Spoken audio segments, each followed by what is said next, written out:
তো আগের দিন আমরা যে কাজটা করছি সেটা হচ্ছে ব্লকের আরেকটা উদাহরণ দিছিলাম। ঠিক আছে?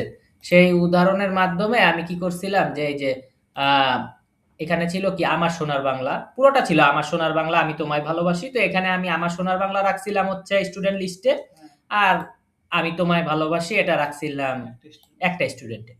তো আজকে আমরা যে কাজটা করব আরেকটা ব্লক ট্যাগ আমরা ইউজ করতে চাচ্ছি আজকে।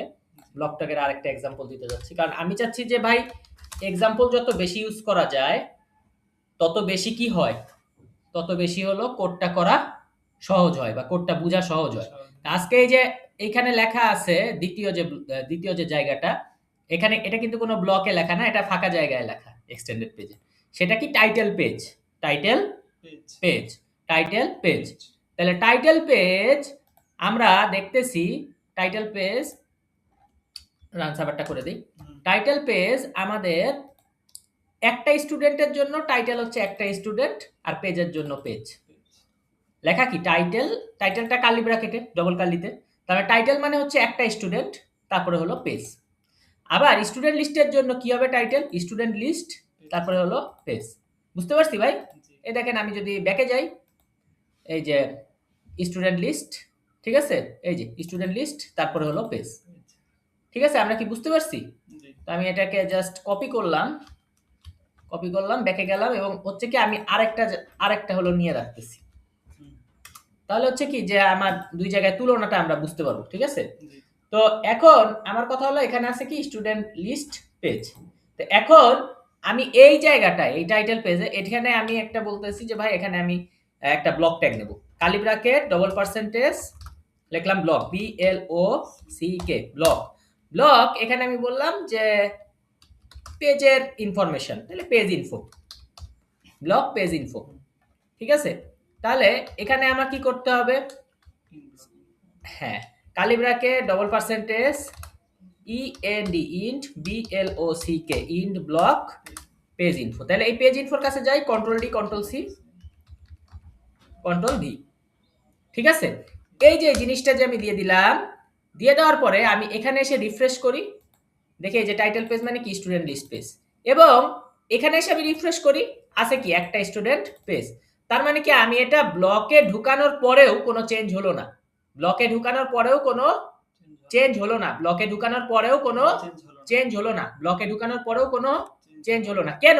কারণ এইখানে তো ব্লক পেজ ইনফো আছে, কিন্তু আমাদের একটা স্টুডেন্টও তো ব্লক পেজ ইনফো নাই।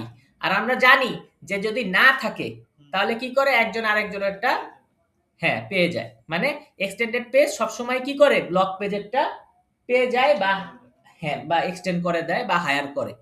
ঠিক আছে, এখন আমার কথা হচ্ছে, এখন আমার কথা হচ্ছে যে আমি, এটা তো জাতীয় সঙ্গীতের পরে ছিল, আমি যদি যদি এই জাতীয় সঙ্গীতের পরে আমার যে এইখানে যে আমার কি আছে দাঁড়ান দেখাচ্ছি, এই যে জাতীয় সঙ্গীতের পরেই তো ব্লক পেজ ইনফো, তাহলে এখানে যদি আমি একটা ব্লক পেজ ইনফো নিয়ে নেই, খেয়াল করে দেখি, এই যে এখানে জাতীয় সঙ্গীতের পরে, ঠিক আছে, নিয়ে নিলাম ব্লক পেজ ইনফো, এবং অল্টার শিফট ডাউন অ্যারো ইন্ট ব্লক পেজ ইনফো, এবং নিয়ে নিলাম, এই যে আমি যে নিয়ে নিলাম, ভিতরে কিছুই লিখলাম না, কিন্তু আমি নিয়ে নিলাম। এখন যে জিনিসটা হবে, আমি এখানে রিফ্রেশ করলে আসতেছে স্টুডেন্ট লিস্ট পেজ, কিন্তু এখানে আছে একটা স্টুডেন্ট পেজ, কিন্তু আমি কি করলাম, ওই যে হ্যাঁ রিফ্রেশ করি নাই, রিফ্রেশ এখন করব, করে দেখাবো, কিন্তু আমি এই একটা স্টুডেন্টে কি করলাম, এই যে block page info in block page info নিয়ে নিছি, এতক্ষণ নেই নাই দেখে এই জায়গায় শো করছে টাইটেল পেজ, টাইটেল মানে একটা স্টুডেন্ট তারপরে পেজ, কিন্তু এখন নিয়ে নিছি দেখে এখন রিফ্রেশ দিলাম আর ম্যাজিকের মতো জিনিসটা গায়েব হয়ে গেল। ঠিক আছে, তার মানে ব্লক যদি হচ্ছে মেন পেজের থাকে, এক্সটেন্ডেড পেজের না থাকে, তাহলে এক্সটেন্ডেড পেজেরটাই মেন পেজ শো, মেন পেজেরটাই এক্সটেন্ডেড পেজ শো করবে। কিন্তু যদি মেন পেজেরও থাকে এক্সটেন্ডেড পেজেরও থাকে, তাইলে তো ভাই ওর আছেই, ও আর মানুষের কাছ থেকে কেন ভাড়া করবে, যার আমি যখন কলম স্কুলে নিয়ে যাই সেদিন আমি তো কলম ধার করি না, কিন্তু যেদিন আমি কলম না নিয়ে যাই সেদিন ফ্রেন্ডের কাছ থেকে ধার করি। ঠিক কি না বলেন? ওকে, কলম নিয়ে গেলে কি কেউ কখনো ধার করে? এরকম তো আমরা দেখি না যে কলম আনছে তারপরও সে ধার করতেছে, কলম না নিলে ধার করে। বা কলমের কালি ফুরায় গেলে ধার করে। কিন্তু আমরা দেখি না যে কলমও আছে, কলমের কালিও আছে, ধার করছে। এখন এইখানে কিন্তু আমরা ইচ্ছা মতো লিখতে পারি। তো এখানে আমি যেটাই লিখবো সেইভাবেই আসবে। তাহলে আমি এখানে লিখতেছি যে লিখলাম টাইটেল। ঠিক আছে? টাইটেল লেখাতে রিফ্রেশ দেই, টাইটেল আসলো একটা স্টুডেন্ট। তো আমি চাইলে এটাকে একটু গুছায় লিখতে পারি যে দাড়ি দিলাম, দিয়ে আমি লিখলাম টাইটেল সে আমি লিখলাম স্টুডেন্ট। তাহলে কি হচ্ছে, টাইটেল একটা স্টুডেন্ট এবং একটা স্টুডেন্টটা কে? রাসেল রায়হান। ঠিক আছে?